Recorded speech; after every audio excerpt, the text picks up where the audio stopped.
Bonjour à tous, c'est Majora de la chaîne Majora Arcana et je vous retrouve aujourd'hui pour une nouvelle vidéo.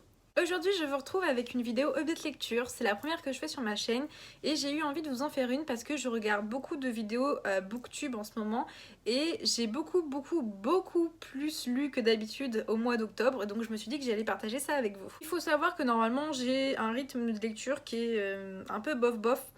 En fait c'est un peu contradictoire parce que j'aime beaucoup lire mais je lis pas hyper vite, du genre 3 à 4 livres par an en général. Et j'ai eu envie en fait là au mois d'octobre de me bouger un peu le cul et de lire un peu plus. Ce qui m'a beaucoup aidé en fait aussi, c'est de faire de la lecture commune avec un ami. Et donc on achetait le même livre et on le lisait en même temps. Et on pouvait aussi après évidemment en débriefer et en parler. Et c'est vraiment ça en fait qui m'a motivée. Pour plus d'organisation, je vais vous les montrer dans l'ordre, ce sera beaucoup plus simple pour moi. Et je crois que c'est le mois que j'ai le plus lu de toute ma vie, pour être honnête. En tout début de mois, j'ai lu Apostasie, roman de vampire écrit par Vincent Tassi, qui est un auteur français et publié aux éditions du Chat Noir. Donc pour résumer le roman sans vous spoiler trop, on suit Anthelme, qui est un jeune homme qui aime bien vivre un petit peu en ermitage et qui décide d'aller vivre dans une forêt qui est un peu particulière en fait parce qu'elle est entourée de magie. Et au cours de ses balades en forêt, il rencontre un vampire. Et suite à ça, il y a toute une histoire qui va se dérouler, mais j'ai pas envie de rentrer trop dans les détails parce que c'est un peu compliqué à résumer. Il est assez court, il fait 333 pages, donc voilà, ça se lit plutôt vite. J'ai aimé, mais il y a quand même quelques petits points négatifs qui m'ont un peu sorti du récit par moments. La plume de l'auteur est très lourde. En fait, je pense que c'est pour essayer de rendre le roman poétique, mais ça alourdit vraiment beaucoup le récit. Et des fois, il y a des répétitions d'adjectifs. Et c'est un peu compliqué à lire. Il m'a fallu des fois, plusieurs fois, relire une phrase ou un paragraphe pour vraiment comprendre ce que j'étais en train de lire. Donc c'est un peu dommage. Néanmoins, l'histoire reste assez intéressante. J'ai plutôt aimé. Les personnages sont sympathiques. Donc voilà, moi, ça, c'était quand même une lecture agréable.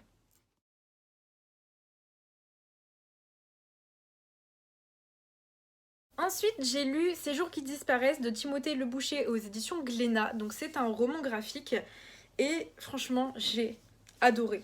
J'ai vraiment adoré, c'était grave bien. Je pensais pas le lire aussi vite et au final, je l'ai reçu et je l'ai lu genre en 2 heures. Pourtant, il est quand même assez épais, hein. Il fait 192 pages, donc ce qui est quand même plus conséquent qu'une bande dessinée classique, on va dire. D'où le nom de roman graphique. Je vais essayer de vous montrer quelques dessins.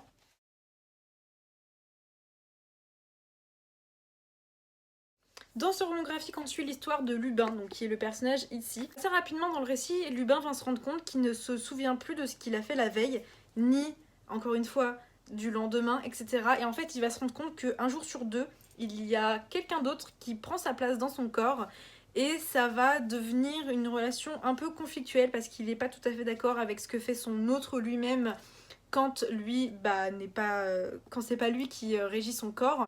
Je suis vraiment nulle à chier pour résumer les histoires, c'est un truc de ouf. J'espère que vous comprendrez quand même ce que j'essaie de dire. Mais voilà, il va se rendre compte en fait donc qu'un jour sur deux c'est pas lui dans son corps, qui fait des trucs et qui s'en souvient plus, et il se passe tout un tas de choses et des fois un petit peu bizarres et limite un peu proche du malsain. Et c'est vraiment un roman graphique que j'ai adoré. La fin est géniale, elle est vraiment géniale. Par contre, c'est pas un truc à lire, genre si vous êtes vraiment dans le mal en ce moment, parce que ça va vous foutre encore plus dans le mal. Il faut vraiment que vous soyez dans un bon état d'esprit, je pense. Parce que la fin, elle est. Voilà, je vais pas en dire trop évidemment, mais il m'a fallu quand même plusieurs jours pour redescendre et digérer ce que j'avais lu parce que ça prend en tripes en fait, vraiment.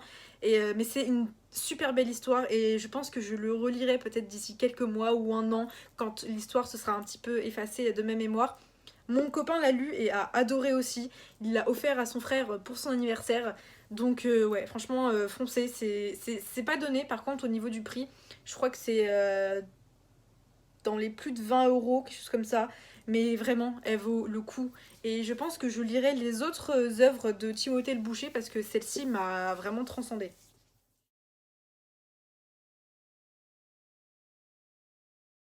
Après ça, j'ai lu Dans les bois de Émilie Carroll aux éditions Casterman.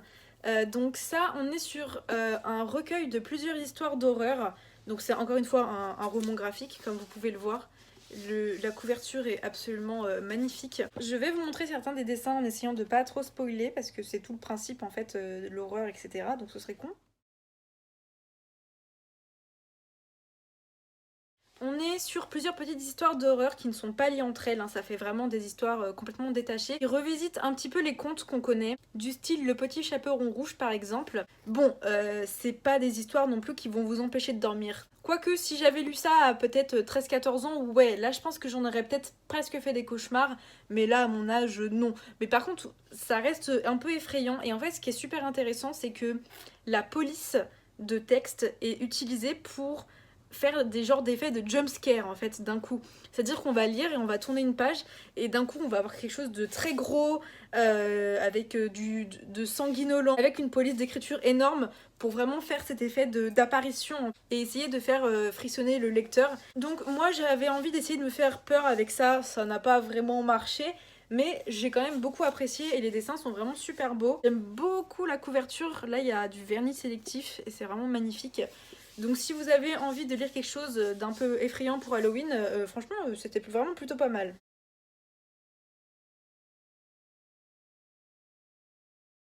Ensuite j'ai lu Wicca, le manoir des sorcelages, par Marie Alino, je sais pas trop comment ça se prononce, aux éditions du Poulpe Fiction. C'est un roman jeunesse, donc c'est quand même écrit assez gros, hein. Voilà, pour vous montrer, c'est quand même écrit assez gros. Il est pas très long, il y a 213 pages, donc ça se lit vite. Et on suit l'histoire d'un frère et d'une sœur qui sont donc des Wiccans. Donc vous devez savoir si vous êtes sur ma chaîne ce que c'est, mais c'est une religion basée sur la magie. Et en fait, il y a une des pierres de protection qui protège donc le manoir et la région des démons, etc., qui va disparaître. Et donc le frère et sa sœur vont partir à la recherche de la pierre et vont essayer de se défendre de créatures qui vont essayer d'attaquer le manoir. J'ai plutôt bien aimé, c'est pas non plus un coup de cœur, c'est pas une lecture inoubliable, mais c'était plutôt sympa. Et il y a un tome 2 qui doit sortir, je sais pas quand exactement. Et je pense que je lirai le tome 2 parce que, bah, ma foi, c'était plutôt sympa. Ça faisait très longtemps que j'avais pas lu de roman jeunesse. Et je pense que j'en lirai d'autres parce que, franchement, en fait, je pensais que c'était des trucs quand même assez niais. Bon, il y a des trucs, hein, c'est pas hyper sombre non plus, hein. Moi, je préfère les trucs un peu plus sombres. Mais pour entre deux lectures un peu compliquées à digérer, je trouve que c'est plutôt sympa. La couverture est vraiment magnifique. On a encore une fois du vernis sélectif, donc là sur les lunes, sur les personnages, sur l'écriture, et je trouve ça vraiment super beau. Après ça, j'ai eu envie d'essayer un autre roman jeunesse que j'avais dans ma pile à lire, Starfell, Violette Dupin et le jour perdu, écrit par Dominique Valente et publié aux éditions Casterman. Dans cette histoire, bizarrement, il est encore question de jours perdus, un peu comme dans Ces jours qui disparaissent, mais c'est pas du tout pareil. En fait, le mardi dernier a disparu, donc personne n'a de souvenir de ce qui s'est passé donc le mardi dernier. Et on suit Violette qui va être accompagnée de cette dame dont je vais oublier le nom et qui va partir à la recherche de ce fameux jour disparu. Et il faut savoir qu'en fait Violette, son pouvoir magique, c'est de pouvoir retrouver les objets perdus et donc ça l'aidait forcément à retrouver le fameux mardi qui a disparu. C'était sympa, mais j'ai moins aimé personnellement que Wicca. Je les compare parce que ça parle de magie et que c'est tous les deux des romans jeunesse. Il était vraiment destiné à un public beaucoup plus jeune, avec beaucoup de pouvoir, de l'amitié et de l'amour et de l'entraide. Et bon, moi ça me gonfle un petit peu. C'était sympa, je sais pas s'il y aura un deuxième livre ou une suite, mais je pense pas que je lirai pour le coup. La couverture est vraiment encore une fois hyper belle.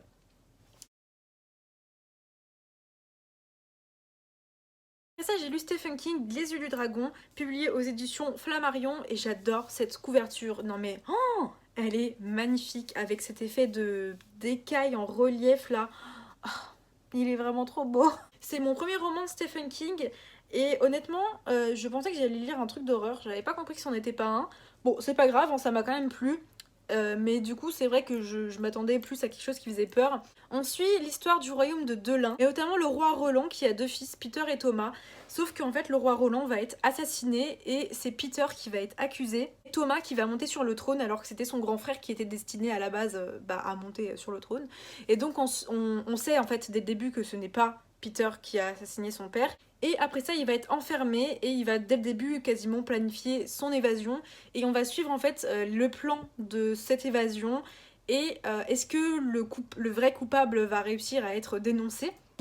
Et vraiment, ça m'a beaucoup plu, j'adore l'univers, il était très réconfortant je trouve pour le coup. J'aime beaucoup la plume de Stephen King. Après, je sais pas si c'est de cette façon qu'il écrit habituellement ou non, parce qu'en fait je me suis renseignée et ce livre il l'avait écrit pour sa fille qui ne lisait pas ses livres à lui.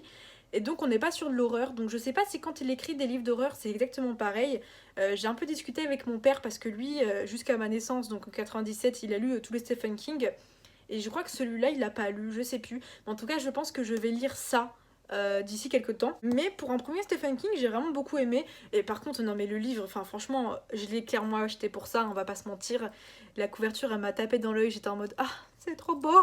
Non mais regardez, waouh, c'est vraiment trop beau. Donc vraiment, j'ai beaucoup apprécié. Ensuite, je viens de finir La Maison des Morts, écrit par Sarah Pinborough, je ne sais pas comment ça se lit, et publié aux éditions Milady. Alors, en fait, je suis tombée sur ce bouquin sur Vinted quand je cherchais des livres à lire, parce que j'achète quasiment tous mes livres d'occasion. Et encore une fois, j'ai craqué sur la magnifique couverture, elle est incroyable. C'est super compliqué par contre de vous filmer. Et en fait, au dos, il y a un petit commentaire de Stephen King qui dit qu'il avait beaucoup aimé le livre, donc je me suis dit, ça doit être intéressant. En plus, les tranches, elles sont noires comme ça. Et en fait, j'ai été hyper déçue. Je vous le dis d'entrée, j'ai vraiment été hyper déçue. En fait, l'histoire, c'est un manoir dans lequel sont envoyés des enfants qui sont atteints d'une maladie, donc ils appellent la déficience, donc on appelle ces enfants-là les déficients. Et ils sont condamnés à mourir, hein. Dès le début, on le sait, quand ils arrivent, ils savent qu'ils vont crever.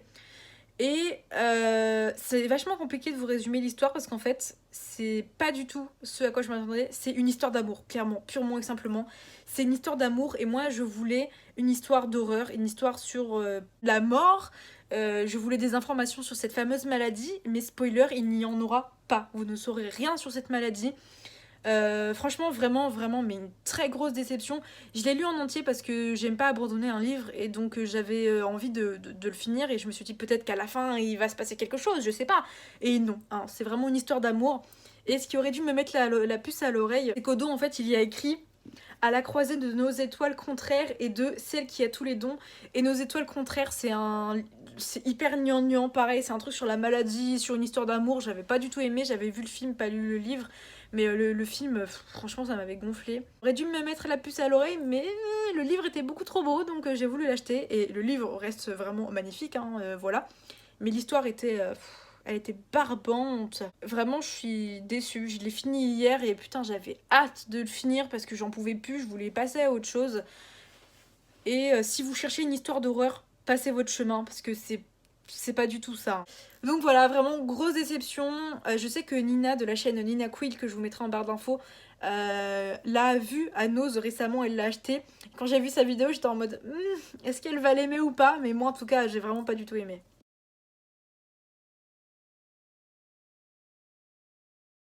Et j'ai lu sur ma liseuse une nouvelle de Lovecraft, donc j'ai lu L'Appel de Cthulhu.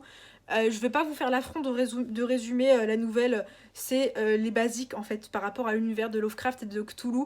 J'ai bien aimé, c'était vraiment cool, c'est hyper court, ça fait moins de 100 pages. Donc si vous voulez lire du Lovecraft et vous lancer dans son univers, franchement je peux que vous le recommander.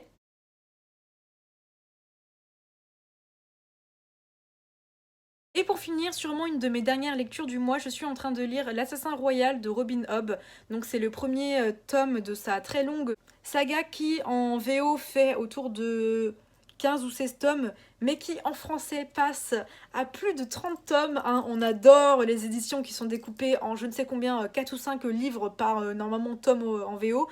Ça en devient n'importe quoi. Hein. Et malheureusement, je préfère lire la version papier des livres, mais je ne me vois pas avoir une saga de plus de 30 tomes dans ma bibliothèque, ça va prendre une place, je n'ose même pas imaginer. Donc je lis ça en version numérique, mais je suis beaucoup plus lente. Normalement j'ai un rythme en ce moment de 100 pages par jour, mais alors là en version numérique je suis loin de les atteindre. Je sais pas si j'arriverai à finir ce bouquin avant la fin du mois. Et c'est vrai que j'ai oublié, j'ai dit que c'était le dernier, mais non, je reviens. Est-ce que j'ai pu oublier? Mais oui. J'ai lu le tome 6 donc de The Witcher, ou Le Sorceleur en français. Donc là c'est La Tour de l'Hirondelle, toujours écrit par André Sparowski, voilà. André Sparowski, ou je sais pas trop comment ça se prononce, et aux éditions Brajlon. Donc c'est l'avant-dernier tome de Geralt et de ses aventures. Je me souviens plus trop de ce tome-ci. Parce qu'en fait, je les ai enchaînés avec donc le tome, le dernier que je vais vous parler juste après. Je sais juste que j'en ai marre. J'en avais marre de Ciri en fait. Moi, Ciri, c'est pas un personnage que j'apprécie et je la supporte pas. Elle me pompe l'air en fait, hein. Moi, c'est Geralt, mon amour, que j'aurais voulu voir davantage, mais non, il est pas beaucoup présent dans ce livre. D'ailleurs, voilà, hein, j'ai le petit médaillon. Alors, j'ai la version Netflix, hein, j'ai pas la version des jeux, même si j'ai beaucoup aimé The Witcher 3. Qu'en fait, avec le gros médaillon pointu, ça a un coup à me l'enfoncer dans la gorge et mourir en plein sommeil. Donc, bah non, c'est mort, j'ai pas envie de crever. Voilà. Donc, oui, donc trop de Ciri, il me semble, dans celui-ci. On revoit aussi donc Régis, Milva, Caïr, Angoulême, et c'est des personnages que j'apprécie beaucoup plus que Ciri. Voilà, je me rappelle plus vraiment en fait de ce tome-ci parce que je l'ai bouffé d'un coup. C'est bien, mais voilà, moi j'avais hâte de passer au suivant. Et donc le suivant qui est une grosse bricasse, donc toujours le sorceleur avec le dernier tome, la Dame du Lac, les couvertures sont absolument incroyables. Et la fin des aventures de Geralt. Pareil, trop de Ciri, j'en pouvais plus de Ciri, j'en pouvais plus. La fin, j'étais... Bah la fin m'a laissé sur ma faim et je préfère en fait l'ouverture que les jeux ont mis en place plutôt que la fin des livres. J'ai pleuré à la fin mais j'étais un peu en mode... ouais, donc en fait c'est comme ça que ça se finit, c'est bof quoi. Donc là encore une fois on retrouve Ciri et ses aventures et en fait on se rend compte que à partir à peu près de la moitié de la saga c'est Ciri le personnage principal et puis Geralt, ce que voilà ce qui m'a saoulée parce que moi donc comme j'ai dit je préfère Geralt à Ciri et de loin, de très loin. Que le physique de Henry Cavill a joué, oui, très sûrement. Mais ouais, j'étais un peu déçue, j'étais triste de quitter Geralt et de quitter sa compagnie. Il me reste la saison des orages à lire, mais c'est un préquel et j'ai envie de me le garder sous le coude quand j'aurai envie de replonger un peu dans l'univers. Mais donc ouais, j'étais triste et en même temps soulagée de finir parce que j'en pouvais plus de Ciri. Hein. Franchement, il y a des moments où j'ai eu envie de l'étrangler, vraiment insupportable cette gamine. Alors oui, c'est cool que ce soit un personnage fort, mais moi, ces décisions par moments, ça me saoulait. Donc voilà, triste de finir la série, contente de plus avoir à supporter Ciri.